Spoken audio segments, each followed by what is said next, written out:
Hi, everybody. We're super excited to welcome you to today's episode of the Scaling Stories podcast. And today I am excited to present our guest to you, Thomas. He is the Senior Manager for Solution Engineering at the company called Okta. And he has extensive experience in the technology industry and is also a member of the Pre-Sales Collective. And welcome, Thomas. Hi, Mika. Glad to be here. Glad to have you here. You know, in this podcast so far, we've had different people from customer-facing teams. So you are our first pre-sales guest. And I'm super curious to dive into the whole space of pre-sales, of solution engineering, to get your perspective on things. And I have to start with this one question, you know? Now I'm curious. Let's see. There are lots of these stereotypes about salespeople, like what they're like and the impression that they leave, right? Like we have something about sales that the moment you say it, you just have a picture in your mind. And the sales engineers are almost two things that don't really go together in somebody's mind unless you have had the experience of working with sales engineers directly. It's a very unique role. So I'd love to get your opinion on it. What is it that makes pre-sales engineers or sales engineers so unique? What are the key attributes to be successful in this role? So that's a good question, yeah. And usually, like the pre-sales engineer I know, right, they're usually not too salesy, and they don't do cold calling and so on. But when I do the comparison about like other people in my team or in other teams, people are quite the same, like love the same things and are basically all bound to a bit of technology. So they like tech, they like to whatever, fiddle around with 3D printer, home assistant stuff, something in that regards. But so you have to be a bit techie, I would say. So I think that's what makes the difference. Also, I think communication skills are quite important as well in pre-sales, because in the end, right, you always work with a seller together, like an AE, account executive, and you try to basically get the technical win from the customer. So in the end, customers should say, Thomas, that's exactly the product what we want to buy. Where can I sign? Yeah, amazing. I would love to get your view. So you started your career, I saw, in IT and at Siemens, I believe, and you had a journey that now led you to Okta. And I think you did not start in a team lead position right away at Okta. So that's a role that you've grown into. Exactly. Could you share a little bit of what your journey has been like? Yeah. What made the pre-sales and solution engineering so attractive to you? That's a good question, yeah. It was an accident, I guess. I continued working at Siemens or Atos at that time then, and got approached by a headhunter. Said, Thomas, we have something called a pre-sales engineer. I said, what is pre-sales? Never heard about that. And that's where it started. Fast forward, basically, I worked at my previous company for 4 years. And for me, it was always the interaction what I had also previously about the technical stuff and talking to people, and helping people to be successful with a solution what you're trying to sell. Like, and then in the end, the people should also be happy that they bought it and should continue using your solution. And then I started basically my pre-sales role here at Okta. In the beginning, I did not really push for management. So I did basically do a few of these onboarding buddies, we call it. So if you join here at Okta, you get an onboarding buddy, which helps you like get in your role, navigate at the company. And I did it for a few people here. I think after 2 or 3 months, I got my first onboarding buddy here. And I did that for a few people, like also in France and in other regions. And then someone from higher up, the management, basically sparked that idea saying, hey, did you ever think about how should it continue with you, Thomas? And that's where it all started. And then, of course, right, we have a process here. It's called team lead. So you be like a team lead for 1 year and basically you do 2 job duties. So you can look into management. Is that something for you? Do you like it? And after that, then there's an official process basically where you still go to a board and so on. And then, yeah, here I am. So the insight here is try to do the managerial things even in your individual contributor position, right? Yeah, true. I think that's true for every job rollout. If you want to do like another role, you should do the stuff what is basically required in that role also already today. Super interesting. I remember at AWS, we had this rule for promotion. So the person who is up for promotion should have already performed at the next level for almost a year. Wow, yeah. So it's like, have they consistently shown to be able to perform at this level for a year before actually being in that role? Yeah, you say a wise word like consistently, right? And sometimes you can't just say, hey, I'm working now in whatever job for X years. Now it's time for promotion. You're saying, well, why? So, right. Absolutely. You know, the pre-sales the word itself already has the component sales in it, right? True. And I think it would be super interesting, super crucial for us to actually differentiate between both. What is your view on what the pre-sales engineers do and what the salespeople do, and what are the key differences here? Oh, that's like we have an engagement model on that here at Okta as well. But so let's just take my understanding of it. Usually, like pre-sales people are or solution consultants. So there are a few names also out there. So you also have to be careful. Like if you say pre-sales solution consultant, sometimes it can mean the same. Sometimes it can mean different things. But for me, like a pre-sales consultant or pre-sales engineer, so we don't reach out to customers. The first interaction, that's usually not our business. We basically get pulled in when the seller, the AE, needs technical assistance, right? We identify the pain, so I know who's basically making a decision, who's an economic buyer. So ideally, right, if you have that early. The customer also should know, right, why are we talking to Okta? I have a pain maybe. So that's all medic things, right, if someone knows that framework. After that, we basically would come in and say, okay, that's basically the status where we are, like do an internal sync. And then the pre-sales engineer comes in and we may even set up a discovery call, a technical discovery call, maybe then a demo, right? You know, always the demo thing. If you talk to Tim Brömmel, then just doing a demo is not enough. Discovery never ends. But that's the main point, right? And then we're getting more into the technical details and discovering more into a demo, for example. And if the customer says, yes, exactly, that's what we're looking for. We have a pay, maybe we have a deadline, ideally. It can continue in a POC. It doesn't have to be like proof of concept, proof of value. You can also call it like this. It doesn't have to be if the customer is fine with saying, I believe you, Thomas, what you showed me, it was tailored enough for me.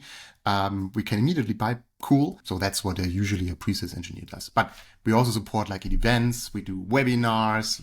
So there are a wide variety of things. Yeah, it comes in all different forms and shapes. Exactly, yeah, exactly. Also depends highly on the product, right? If you sell like a developer solution or just maybe an admin tooling, it's just a different way how you would approach things. But in the end, like it's pretty similar from how you would structure a cycle of selling.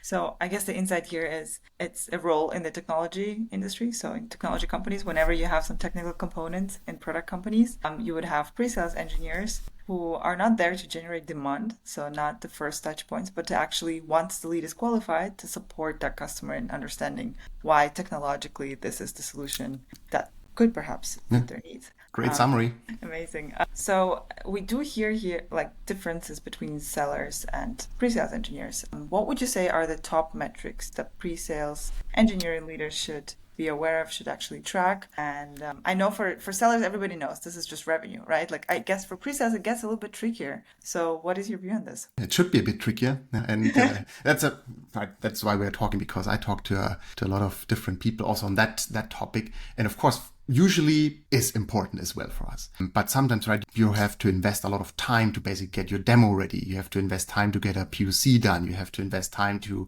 fill out an RFP. We can talk about demo automation and so on. But usually you have to know how much time is being spent on which action in the sales cycle. For example, is there a lot of preparation? Is there a lot of demos? Is there a lot of POC? Can we maybe then take that data, what we have, and also say, okay, if that worked out at that company or that deal, can we basically transfer it to another one? Can we learn something out of that? And I think quite important is also capacity planning. Like, is there capacity in someone's diary, in a team to take over, for example, an RFP or take over additional meetings in that week? So that all aligns to there. So, but basically you want to know what actions are taking on what kind of opportunity, what deal, which in the end hopefully made it successful for a tech win and the deal closed successfully.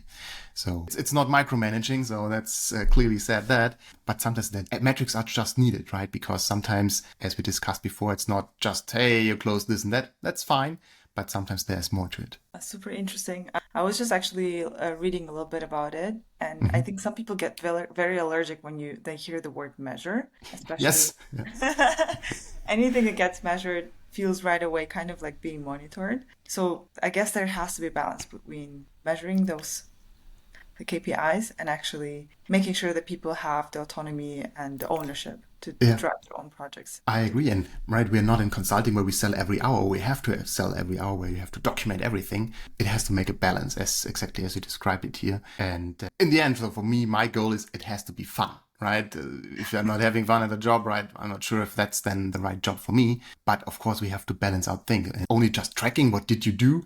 Also, like taking notes is important, right? Having a clear goal in mind, right? We want to have the technical win, like a timeline. What did we do already? Where are we standing? So you have to also make your notes on that. And usually that's done in some kind of CRM system. And if you ever, whatever, you're on leave and someone is taking over, everyone knows where we're standing with that, what's missing. And yeah, that can be sometimes hard, right? If you have appointment on appointment, like back-to-back meetings planned, right? When do you do your notes? When do you update that? But in the end, it's very important. So to summarize, what are the top 3 KPIs, would you say, that pre-sales leaders should actually, I think you mentioned time spent on different touch points. Is there anything else that that should be on top of their mind? So time spent, like basically you have a few different types where you can basically align to it. So was it a discovery? Was it a demo? Was it post-sale customer support? Is pre-sales even supposed to do post-sale stuff? Right? No, the name says no, but sometimes it's a bit fluent. And so I would say different types of activities and time spent. And I'm also a big fan of like what stage are you? So usually you have sales stages, that's a given. But what I experience here at Okta, we also have pre-sales stages. So I have, as a pre-sales person, also can influence like a bit of the whole reporting with my pre-sales stage. So I'm basically on still discovery mode. I'm implementing a demo, or is it already technical win? So that's maybe another topic. And overall, yeah, just a bit of information on the opportunity level. Yeah, amazing. You mentioned something super interesting here. 4 stages in pre-sales. Could you highlight them again? Yeah, so it can be maybe even 6. Okay. But let's see. So it depends, right? Everyone you ask has a different model, but I can just share what basically use. But if you go whatever with Salesforce, Miro, whoever, like it's pretty similar. Maybe it's just touches of a bit different. But usually you have one, you're assigned, right? An AE approaches you, you get assigned to an opportunity saying, okay, that's assigned. I didn't work on it maybe yet. We talked about it. Then you have a discovery, maybe technical qualification. So you do discover more. Is it a valid opportunity? Is it technical valid? Do we continue working on that? And if we say, yep, that's it, then usually maybe you already had a customer call, or then you have one where you do some technical scoping, right? Deeper analysis, what happens, what are they using today, how should they continue, and how can we help? Then in the end, you're validating your solution, right? You do a POC, you do a demo, whatever demo is maybe before, then a POC. But in the end, you want that the customer tells, yes, this solution is our preferred one.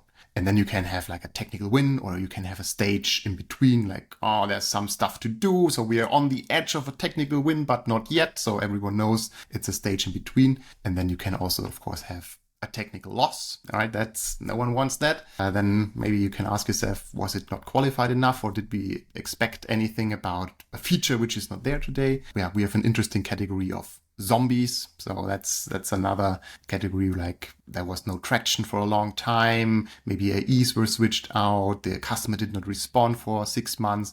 Where do we put that opportunity, right? In a pre-sales world.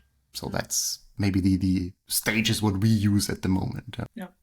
Very interesting to hear how every organization approaches these stages. Where I was also talking to somebody who was in customer success. They also have like 5 stages in customer success, so lots of different touch points. Yeah, and I think even like when the customer, the company size grows, right? Then you would say, okay, we need some time of organizing all these activities, like in stages and so on. If you're a smaller organization with just a few pre-sales people, so I talked to a few persons the last time I was at the pre-sales meetup in Munich. And if you're just 5 people worldwide, right? It's pretty easy to make in the notes and is basically also read through them.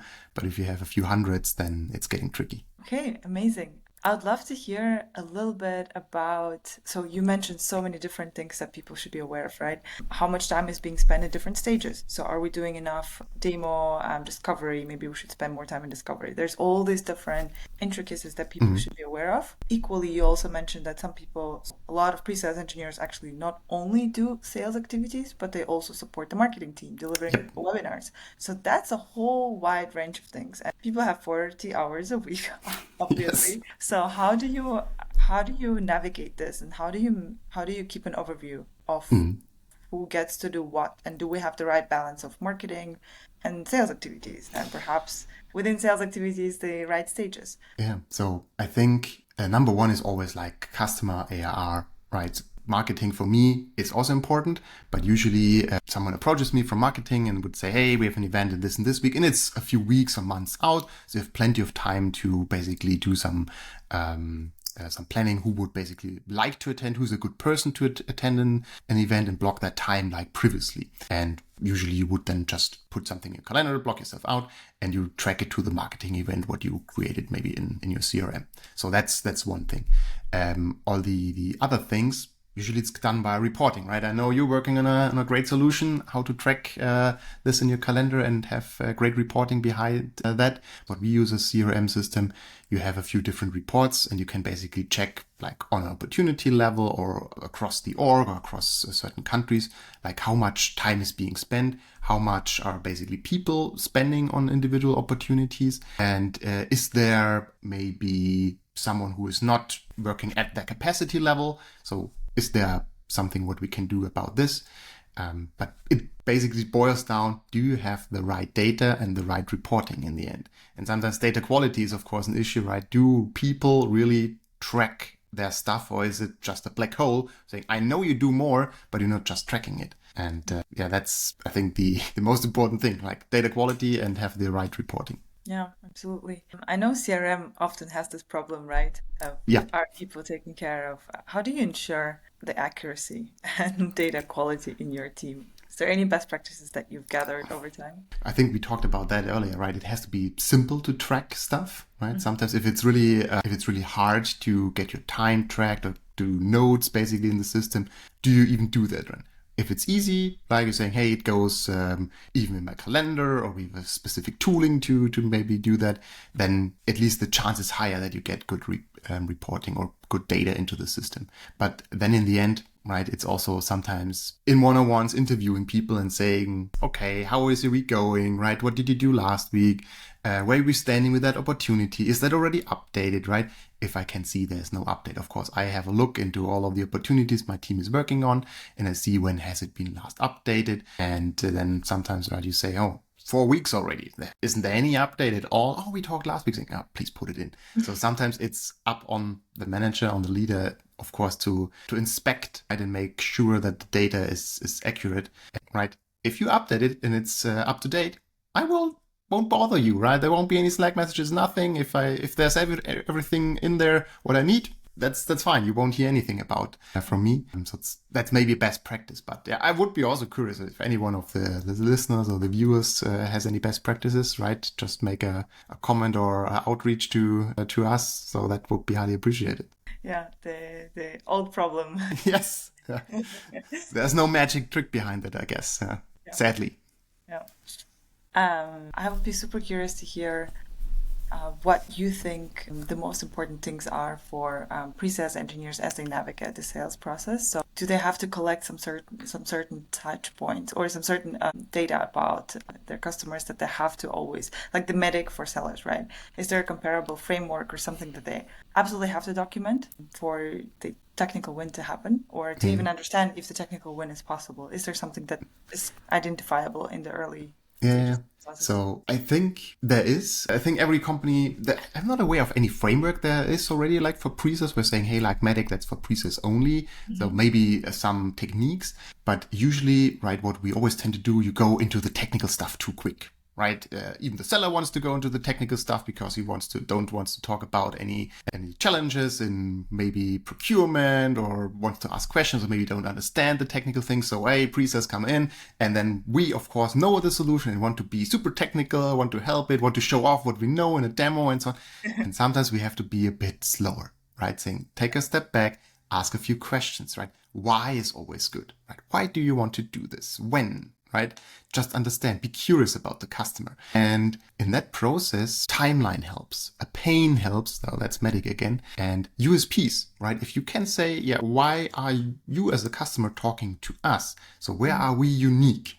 That could be good topic to start, right? If the customer then basically gets to know you a bit better, and maybe that will give you a bit better information as well, have a champion, maybe a tech champion, right? Where you can talk, hey, you have to write an RFP, right?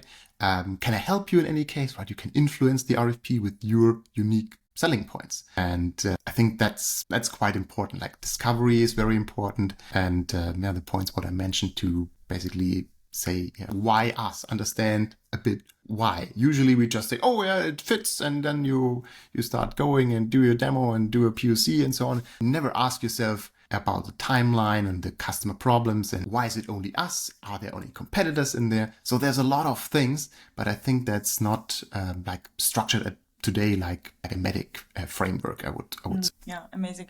I like the insight here. Basically turn the question around. Instead of proving why you are unique and what your USP is, just ask the customer, right? Like, hey, what is this what is the single one attribute that turned you to us? Yeah, it's in sales, it's you buying from people, right? It's not like saying, okay, maybe if you want to buy something like in a car dealership, I want that Porsche, I go there, I buy it. Okay, fine. But usually you have an idea in your head. Getting a baby, I want to get firewood out of the woods. So I need a car for this. And then you, as the seller, of course, has to interview a bit, right? How far do you want to go? How big should it be? And then you tailor the product basically to the person you want to sell it to. And I think that's the same thing with software, right? And in the end, it's a people business. And if the person on the other side is saying, okay, I like how we're dealing with each other and how you're telling me things, explaining me things. And I have a good feeling that if I buy your solution, I will be successful. I think that's where we all want to be. It's super interesting. Also this comparison of buying from people, but also even if you're selling software, you're still selling it to people. In the end, yes. Yeah, even in technology sales, even in pre-sales. Just wait a bit, Mika, until AI is taking over, then AI is talking to AI, and then we don't have anything to do, probably. AI agents doing pre-sales and AI agents doing buying. Yeah, and maybe not even knowing that AI is talking to AI. Yeah, who knows? Yeah, who knows? I would love to understand a little bit about, so the theme of this podcast is scaling stories, right? Mm-hmm. How do we scale our resources? And I know that pre-sales is one of those efforts to actually scale sales efforts. It's going to cost people too much time to upgrade every AE to the technical level. And so it's much easier to hire and train a very effective team of solution engineers and actually have this effective customer conversations, or let them have these conversations. What would you say are maybe some benchmarks or basic assumptions that you're working with?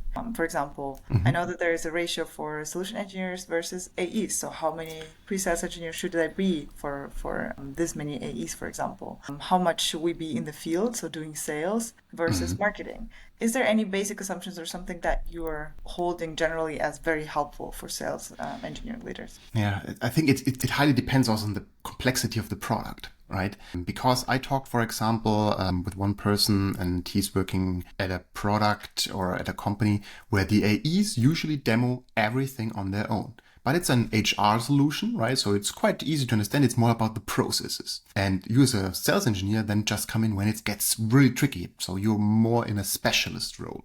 So that could be a thing, right? If it's easily understandable for everyone, that could be basically one measure. But if you have like a highly technical solution where a lot of customization can be done and there's a lot of basically points in there where you say that's not really easily understandable for someone who just comes in and wants to sell it, then you need, of course, a few more SEs. And so that's basically my point. So I'm not a big fan of like a ratio, and it depends. There has to be one. also depending on the segment, like it can be more run rate business if you have emerging or corporate accounts where it's more smaller companies, goes a bit quicker. So of course you can have less SEs with more AEs. And if it gets a bit higher up, right, with maybe strategic enterprise customers, the deal cycle are much longer. So you need someone basically invests more time in basically the deal involvement. So you need, of course, more SEs on that side. So I think that's my point on it, because I can't give out a number. Like it's the same when someone is asking, how long does it take to integrate you in this and that? Yeah, I don't know your customer your environment, right? So I have to investigate and then I can give you a number. And so it depends on the company. Yeah. So in Exactly. short, it depends on the complexity of the product and I Yep. guess type of sales cycle. Yeah. Yeah, Segment. Yeah. Exactly. segment. And for Where to sales spend versus time. marketing activities. Mm-hmm. So do you yourself have a ratio like I want my people to spend at least 50% of the time on sales activities and then we Yeah, have I would like to see that. Yeah, I would like to see that. So my take on that is, in the end, right, where we want to sell stuff. That's where we get the money from. We want to sell it. We want basically to make customers successful. But of course, right, there has to be marketing events, webinars, on-site events, fairs, something like that. And I want to ensure that everyone gets a fair share, that everyone can do something fun. You know, some of these events are fun. You basically get out of your home office or office. So I also try to say everyone should have the chance to be at an event like equal. And then, of course, we can discuss about points like who is more like developer focused in my point, or is more like focused on internal workforce, administration stuff. So what does make sense? Who should go basically where? And then we can also talk about like stretch goals, right? If we had that in the beginning early, I want to get promoted or something like that. What could you do like at an event? Do you want to be a speaker at an event, right? That would be a perfect opportunity.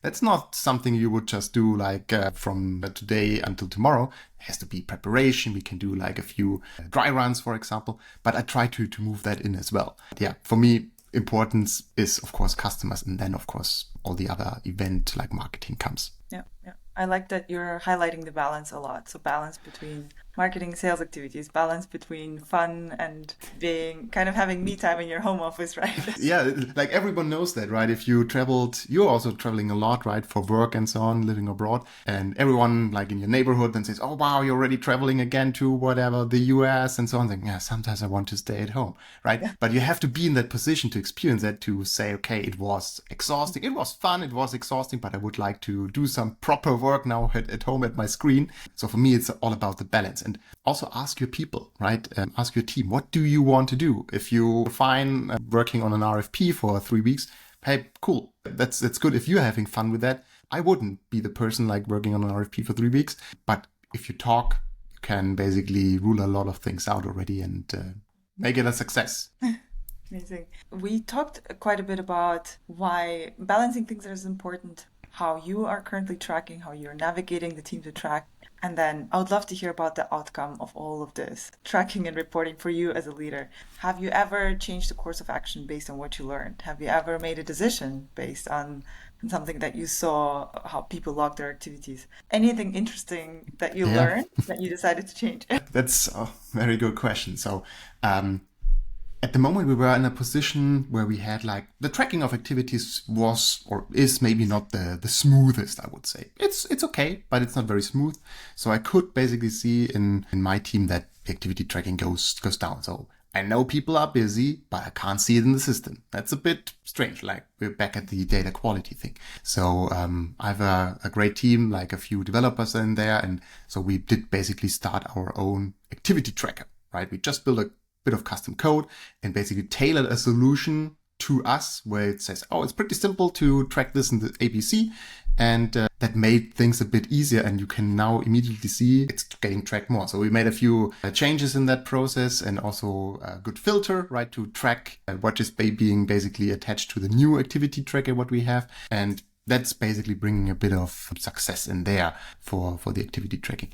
In the end, data quality, I think, is always an issue. Do you have the right reports? What do you really want to track? Is it something like deal velocity? How fast are you with closing a deal to technical win? Do you want to report on your tech win percentage, like how you get assigned to 100% or 100 opportunities, and how many of these are you then basically closing on a technical win? Is that so easy to just say you get assigned to an opportunity and you close it or you don't close it? Saying, no, it isn't, because there's a lot of discovery and stuff involved. So you can't say, if you're not on a technical win, it's not so easy to say, right, that was not a success. There has to be a few additional reporting and filter options around it, maybe even manual intervention sometimes. So that's what I learned now in the recent months, was saying, yeah, it's not so easy to just set up a reporting and say, hey, that's the value. But sometimes there's nuances where it's just not in the system, or it's not just basically black and white. And that's where I'm at the moment. So discovering the process, not yet have made huge adjustments based on that, right? I think we're still fine tuning. Yeah, it's not adjusting, right? But we're getting there. I think it's a journey. Yeah, absolutely. I think it's just so important to highlight why do we need this much reporting? And sometimes it's like, hey, we're bringing focus back to the team, right? Like we saw that there's just way too much happening, and we're above capacity, or we need to hire more people. Yes, that's capacity planning, exactly. Why is that a good idea, and why should we do that? Yeah. One spicy question I would love to hear. So I've seen both models. I've seen pre-sales people having revenue goals. Sometimes only maybe like number of webinars, number of, as you said, percentage of technical win in the sales pipeline. Some of them actually do have revenue goals. And do you believe that we should align these performance metrics with compensation for pre-sales engineers? A lot of people go to sales specifically for the quota, right? For that compensation, the variable that you can make. Do you think it's a good idea for pre-sales engineers to have that? I think yes. So we also have a variable compensation. I had always variable compensation at pre-sales jobs. It's sometimes just, are you aligned to a specific person, multiple AEs with your ARR, or are you aligned to the whole region, right? Can you influence it as much? And of course, you have to also think about, if you are not basically stretching it to a whole region, like all the SEs are working on one region, they can interact with each other. Is that something you want? And that basically drives teamwork, right? And if you say, hey, you're now working only with this one, and then basically people do up their elbows and saying, I can't help, right? It's my quota. I think it's important because it gives you a bit of attachment to your work, and you try to do your best to also basically get your money, right? But it shouldn't be the only thing. So, and I'm not a big fan of, you have to do 3 marketing events a year, saying, yeah, great, then I do 3, good. But it has to be in there, right? Everyone has to basically be in the same boat, right? And then work on that. But in the end, I think it's important that you are also have some attachment to basically the ARR, what you're bringing in. Yeah, absolutely. But yeah, that's a spicy question. So I'm open to discuss that more. And I would say I would also lean towards the side where I think that's important. Interesting. To have compensation for pre-sales engineers. If I'm allowed to ask, but did you have any learning out of that, right? If you worked in that kind of concept, was there then something like saying, that was good and bad, or? Yeah. I think one big highlight, or like one big insight here is I learned that opportunity size is something that excites sellers, right? Like, oh my God, we can actually, this is how much impact we can have in our organization. This is how much revenue we can bring in. And it's very attractive to sales leadership as well. However, if pre-sales engineers if they don't get compensated by revenue, by their technical nature, they will always lean towards opportunities to have the coolest tech stack, or are the most fun, like the customers are the most fun, or they just really love their business because of the product they're building. Fair point. And so if you don't have that monetary component at all, it will be very hard to be aligned in the classical profit maximization goal that people have, or companies have in our capitalist type of market economy. And so I think this is where it's important to find some alignment and to be aware of both directions of. Yeah, it's either this or that, and right, it's hard to say that's positive sides and there are positive sides. So yeah, it's never easy. Yeah. Absolutely. Amazing. Thomas, this has been super, super interesting. Maybe one last question. Is there any books, podcasts, something you love to consume to educate yourself, to maybe connect with other people in pre-sales, or maybe just your professional life in general? As well, right? Now it's a good question, I think 5 times in this podcast. But yeah, there are 2 things. So what I like to listen to is the podcast Pre-Sales Unleashed. That's really tailored to pre-sales. I like that content. And book-wise, It's called Radical Candor, so I have to look it up. But if you enter it in Amazon or Google, that's a pretty nice book, and it starts like with a new manager, I think at Google. I'm not even sure. A manager basically hiring a new person, and basically the manager is not providing the right feedback to the newly hired person, right? The newly hired person is just creating content and so on, and she's always saying, "Yes, that's okay, it works out," but never, and changes a few things then in the background, and never basically relays that specific feedback, radical candor, basically back to the employee. And I think that goes a long way. And I try to do that with a few people in my team. And that's really, it's hard, very hard in the beginning to provide that kind of feedback, and also to get that kind of feedback. That's also, you have to get used to this, but it goes a long way. And I would read that book. I will read it again, but I would highly recommend everyone to read that. You know that as well, because you were I just nodding. remember the matrix, I think, care personally and challenge directly. Yeah, very nice. Yeah. Right? This is the Yes. definition of radical candor. Amazing. Thank you so much, Thomas. I really, really enjoyed it. And yeah, I hope to see you soon. Me as well. That was very nice.